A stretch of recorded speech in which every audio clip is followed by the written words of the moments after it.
આજથી થોડાક દિવસ પહેલાં અમદાવાદમાં પ્લેન ક્રેશની દુર્ઘટના સામે આવી હતી ને આ દુર્ઘટના બાદ હવે લોકો ભયભીત છે. લોકો પ્લેનમાં મુસાફરી કરવા માટે ગભરાઈ રહ્યા છે. ત્યારે કેટલીક જગ્યાએ પ્લેનમાં ટેકનિકલ ખામીઓ આવવાના પણ સમાચાર મળતા જોવા મળી રહ્યા છે. તેને લઈને લોકો પોતાની મુસાફરી પણ ટાળી રહ્યા છે. ત્યારે કેનેડાના ટોરન્ટો એરપોર્ટ પરથી ગુજરાતી મુસાફરોને કડવો અનુભવ થયો છે. તેમની સાથે એરપોર્ટ ઓથોરિટી એક ઉદ્ધતાઈભર્યું વર્તન કર્યું હોય તે પ્રકારના સમાચાર સામે આવી રહ્યા છે. જેને લઈને જે ગુજરાતી વ્યક્તિ કેનેડાના ટોરન્ટો એરપોર્ટ ઉપર હતા તેમની સાથે શું ખરાબ ઘટના બની છે, શું તેઓ આશંકા વ્યક્ત કરી રહ્યા છે, શું તેમણે નારાજગી વ્યક્ત કરી છે ટોરન્ટોના જે ત્યાં સ્ટાફના લોકો સામે, તેમના જ મોઢે સાંભળી લો. નમસ્કાર મિત્રો, હું ડૉક્ટર ગૌરાંગ જોશી.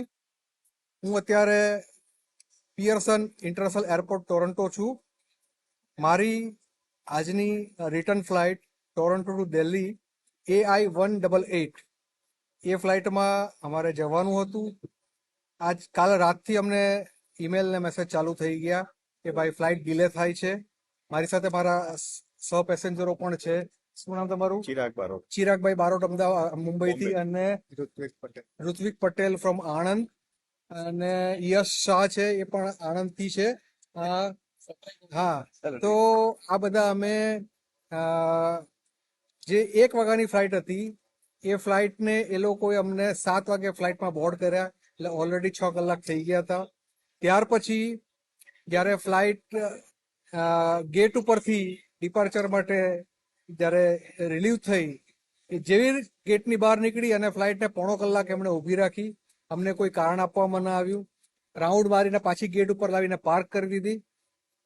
એમ અમારા લગભગ 1.5 કલાક એમાં નીકળી ગયો. ત્યાર પછી અમે બધાએ ઊભા થઈને કારણ જાણવાનો પ્રયત્ન કર્યો તો કે કંઈ ટેકનિકલ ફોલ્ટ છે, એટલે ફ્લાઇટને અમે અત્યારે અહીંયા કેબિન ક્રૂને પણ આ વસ્તુ ખબર નહોતી કે ભાઈ શું પ્રોબ્લેમ ચાલે છે, અને જે કેપ્ટન હતા એ પણ કોઈ એનાઉન્સમેન્ટ કરતા નહોતા.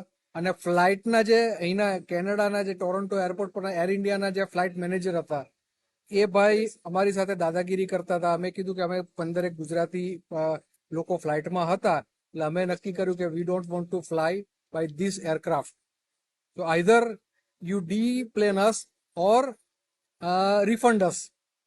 તો એણે અમને રિફંડ આપવાની પણ ના પાડી. ડી-પ્લેન થવું હોય તમારી જવાબદારીએ થાવ એમ કરીને અમને લોકોએ અમે તો આવી ગયા, કારણ કે સેફટી પર્પઝ આપણે અઠવાડિયા પહેલા આપણા ગુજરાતમાં જે હમણાં ભયંકર અકસ્માત થયો એર ઇન્ડિયાનો, એટલે અમને ડર લાગી ગયો. એટલે અમે 15 જણાએ અમે તો ડિસિઝન લીધું કે પૈસા જાય તો કંઈ નહીં, પણ અમારે ફ્લાઇટમાં આ ટ્રાવેલ નથી કરવું. પરંતુ એર ઇન્ડિયાના સ્ટાફ તરફથી જે ઉદ્ધત વર્તન અમારી સાથે કરવામાં આવ્યું, અને જે ફ્લાઇટના મેનેજર હતા મિસ્ટર જોફી કરીને, જે અહીંયા ટોરન્ટો એરપોર્ટ ઉપર છે, એના દ્વારા અમને એવું કહેવામાં આવ્યું કે ભાઈ હું તમને રિફંડ નહીં આપું. આજે કોઈ પણ ઇન્ટરનેશનલ ટ્રાવેલ કરતું હોય તો 6 કલાક ઉપર ફ્લાઇટ ડિલે થાય એટલે જવાબદારી જે તે એરલાઇન્સ કંપનીની હોય છે. રિફંડે કરવું પડે, અમને હોટલ પણ આપવી પડે, અને અમને કમ્પન્સેટ પણ કરવું પડે.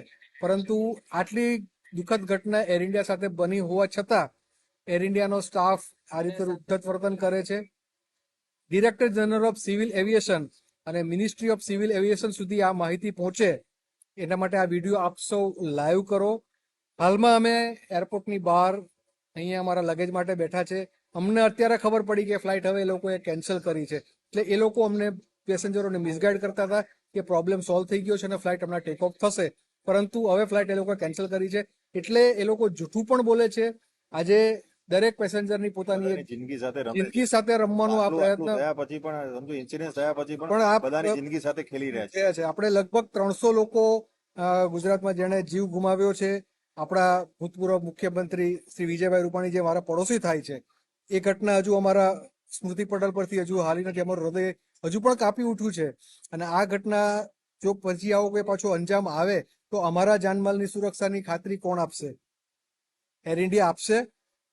એટલે જેટલા પત્રકાર મિત્રો છે તમામને હું વિનંતી કરું છું કે આ જનહિતમાં આ વિડીયોને મેક્સિમમ ફોરવર્ડ કરો, અને એર ઇન્ડિયાની highest authority, civil aviation minister અને director general of civil aviation સુધી, અને રાજકોટ અને ગુજરાતના તમામ અખબારોને પણ આ વિડીયોની નોંધ લઈ અને એને ફોરવર્ડ કરો, જેથી વધુ ને વધુ લોકો સુધી આની માહિતી પહોંચે કે એર ઇન્ડિયા તરફથી હજુ પણ મુસાફરો સાથે પેસેન્જરો સાથે ક્રૂરતાભર્યું વર્તન કરવામાં આવે છે.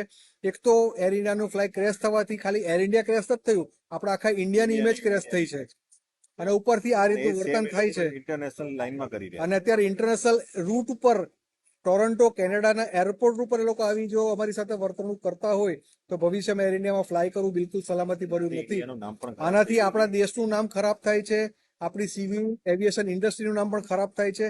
અત્યારે કેનેડામાં જેટલા લોકો મળે બધા અમને કે એર ઇન્ડિયામાં શું કામ તમે ટ્રાવેલ કરો છો? આપણે એવી છે કે આપણા દેશની એરલાઇન છે એટલે આપણે દેશદાગથી પીડાઈને જ્યારે કરતા હોય ત્યારે આપણી જ એરલાઇનને જો આપણી જાનમાલની સુરક્ષાની પડી ના હોય તો આપણે આને હવે એક્સપોઝ કરવા જરૂરી છે. એટલે મિત્રો આ વિડીયોને ફટાફટ તમે શેર કરો અને મેક્સિમમ લોકો સુધી પહોંચાડો જેથી આ એર ઇન્ડિયાની શાન ઠેકાણે આવે. જય ભારત, જય હિન્દ. જય. આપણે સાંભળ્યા આ હતા જે કેનેડાના ટોરન્ટો એરપોર્ટ પર રહેતા ગુજરાતી વ્યક્તિ.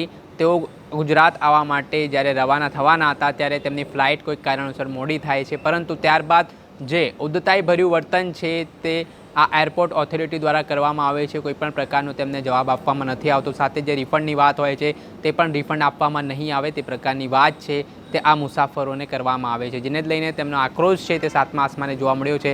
આ મામલે તેમણે એક વિડીયો બનાવ્યો અને આ વિડીયોને લઈને તેમણે ટોરન્ટો જે એરપોર્ટ છે ત્યાં જે પદ્ધતિ જે કાર્ય પદ્ધતિ તેની સામે તેમણે સવાલો ઉઠાવ્યા અને પોતાનો રોષ પણ વ્યક્ત કર્યો છે. દર્શક મિત્રો, પડે અપડેટો આપના સુધી પહોંચાડતા રહીશું એટલે સ્કાયનેટ મીડિયાને આપ લાઇક કરી લો, સબસ્ક્રાઇબ કરી લો અને શેર કરવાનું ભૂલતા નહીં.